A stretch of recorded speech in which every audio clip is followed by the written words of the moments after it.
The theory was established on 88 keys, but don't worry if your keyboard is smaller, the method will still work. For those of you with full-size keyboards, feel free to repeat the following steps or just watch and listen,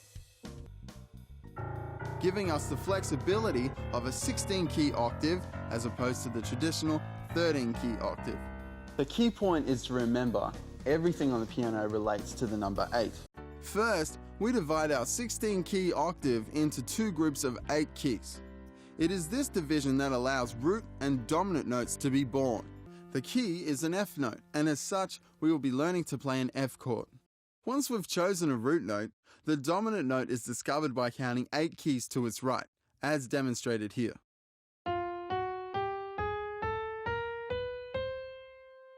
In all cases when counting, the key you start on should be counted as number 1. Be sure to include both white and black keys in order of occurrence as you count. You've now discovered 2 of the 3 keys that you need to make up a chord. Next, we'll locate the influences that complete either a major or a minor chord.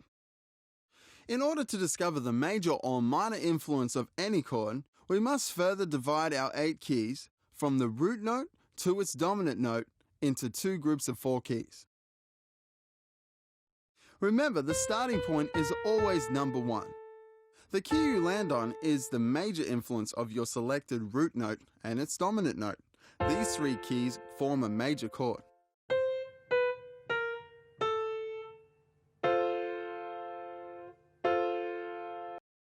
Once again, remember the starting point is number 1. The key you land on is the minor influence of your selected root note and its dominant note. These 3 keys form a minor chord.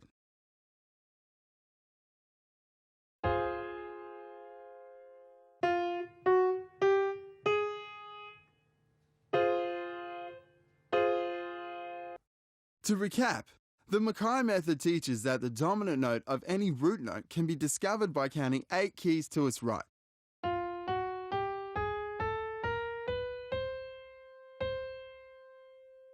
Based on this, the major and minor chord influences can be easily found by dividing the group of 8 keys into 2 groups of 4. Counting 4 keys from the left or against the flow reveals the minor influence.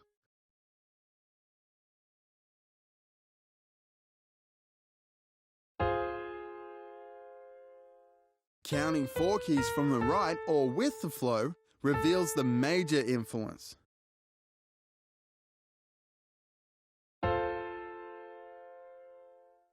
Remember, the golden rule when counting is, always count your starting point as number 1 in the counting process.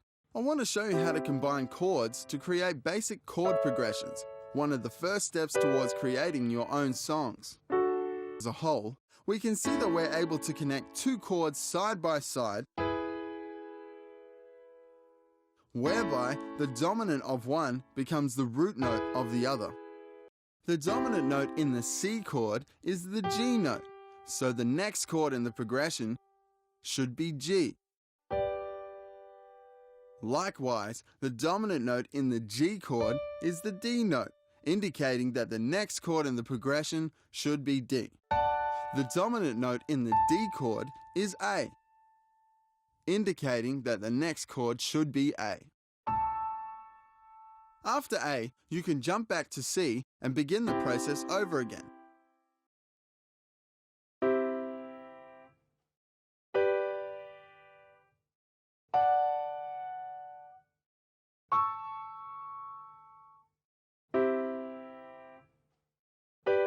The way you play those chords and the timing you use, I'll leave at your discretion. Your chord as shown here. Ensure your hand is in a comfortable position. Play each of the white keys in a progression forward and then back like so. Next, locate a G major chord, which is the next chord in the progression. Repeat the same action as before. Next, locate the D major chord, which is next in the progression and should be played as the other chords were, although this time the black key is included as shown. A major is the final chord in the progression, and the same applies to it. The chord progression we are playing is C, G, D, and A. Keep working out the exercise until you are happy. The next step is to vary the timing of the notes played. This time when you play the progression, play all the chords as before, but only play every second note on the way back like this.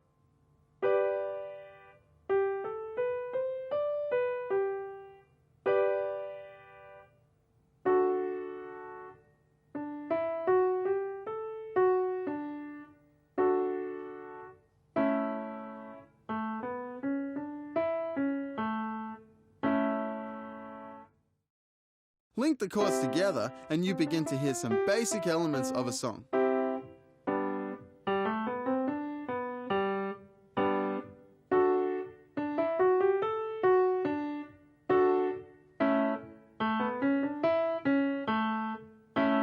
These are the chords to be played: C, G, D, and A. Play these chords as follows. As you become more confident, try picking up the pace a little, like so. Introduce your left hand to play matching notes on the low end of the keyboard, as demonstrated here. You can also feel free to change the chords as you see fit. There's no rule against it, and you will know whether or not you made a mistake.